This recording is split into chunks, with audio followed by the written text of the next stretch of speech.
Hello friends, શું તમને ખબર છે કે માત્ર 2 કાચા કેળામાંથી આખા ઘરને થઈ જાય એટલી મસ્ત ક્રિસ્પી અને ટેસ્ટી એવી કટલેટ બનીને તૈયાર થાય છે?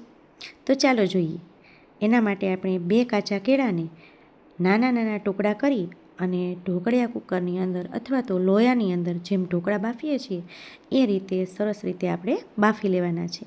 તો આ રીતે ઢોકળિયા કુકરમાં 8થી 10 મિનિટ માટે ઢાંકી અને વરાળે બાફી લઈએ.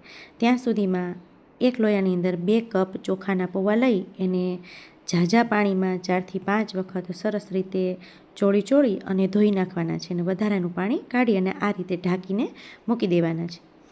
ત્યાં સુધીમાં આપણા કેળા પણ બફાઈ ગયા છે. એને આ રીતે એક લોયામાં કાઢી અને એની ઉપરથી છાલ ઉખેડી અને કાંટા ચમચીની મદદથી એને સરસ રીતે મેશ કરી લેવાના છે.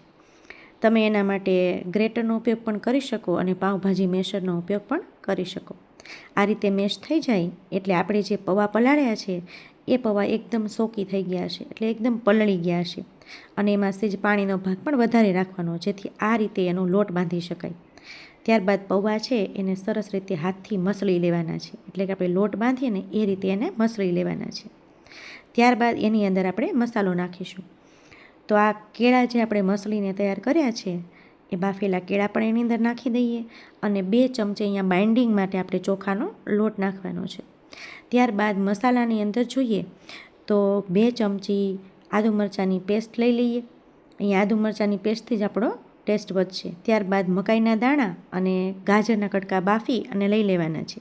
ધાણાભાજી એડ કરીશું અને સૂકા મસાલામાં 1 ચમચી લાલ મરચું, અડધી ચમચી હળદર, 2 ચમચી ધાણા જીરું, 1 ચમચી મીઠું, 1 ચમચી આમચૂર પાવડર, તીખા અને ગરમ મસાલો અડધી ચમચી લઈ અને આની અંદર આપણે નાખી દેવાનો છે. ત્યારબાદ બધી વસ્તુને સરસ રીતે હાથની મદદથી મિક્સ કરી અને લોટ બાંધી દેવાનો છે. અને આ લોટ છે એ એકદમ બધું મિક્સ થઈ જાય ને ત્યાં સુધી બાંધવાનો છે અને એની હાથથી ટીકી બને ને એટલો હાર્ડ બાંધવાનો છે, એમાં પાણી એડ કરવાનું નથી. ત્યારબાદ 1 વાટકી ઘઉંના ઝીણા લોટમાં ચપટી મીઠું નાખી અને પાણી એડ કરી અને એની સ્લરી બનાવી લેવાની છે. અને લમ્સ ન રહે એ રીતે આપણે એને સ્લરી બનાવવાની છે, જેથી આપણી કટલેટ છે આપણે એની અંદર બોળી શકીએ. ત્યારબાદ આપણી કટલેટ માટે બનાવેલો લોટ તૈયાર કરી અને કોઈ પણ સાચાની અંદર, એટલે કે કોઈ પણ મોલ્ડની અંદર તમે એને કટલેટનું સ્વરૂપ આપી શકો. અહીંયા હું હાર્ટ શેપનું મોલ્ડ લઉં છું અને આ રીતે એને દબાવી અને મોલ્ડની અંદર ભરી અને સરસ રીતે આપણી ટીકી એટલે કે કટલેટનો શેપ આપી દેવાનો છે. ત્યારબાદ એને ઘઉંની બનાવેલી સ્લરીમાં બોળી અને મેં એક ડીશની અંદર રવો લીધો છે. તો ઝીણો રવો છે એની અંદર આ રીતે એને જબોળી દેવાના છે, એટલે કે ફરતે એનું કોટિંગ કરી લેવાનું છે. પછી એને ફૂલ ગરમ તેલ આવી જાય એની અંદર આપણે સરસ રીતે તળી લેવાનું છે અને તળાતા થોડી વાર લાગશે, કારણ કે ઉપર આપણે રવો લીધો છે અને કટલેટ છે એ પણ સેજ જાડી રાખી છે. તો આ રીતે એકદમ ગોલ્ડન બ્રાઉન થાય ત્યાં સુધી તળી લઈએ અને એની સાથે ખાવા માટે આપણે ચટણી પણ આજે એકદમ મસ્ત અને ટેસ્ટી બનાવવાના છીએ. તો આ રીતે તળી લઈએ એટલે ચટણી માટે 2 ચમચી આંબલીનો ભૂકો અને 2 ચમચી ગોળ લઈ પાણી નાખી અડધો ગ્લાસ અને સરસ રીતે ઉકાળી લઈએ. ત્યારબાદ મિક્સર જારની અંદર 1 ચમચી આદુની પેસ્ટ અને લીલા લસણની પેસ્ટ, કોથમીર અને 1 મરચું નાખી ગ્રાઇન્ડ કરી લઈએ. ત્યારબાદ એને બમણો ટેસ્ટ આપવા માટે મેં અહીંયા 1 ચીકુ લીધું છે, જે ટેસ્ટમાં એકદમ પાકેલું અને મીઠું છે.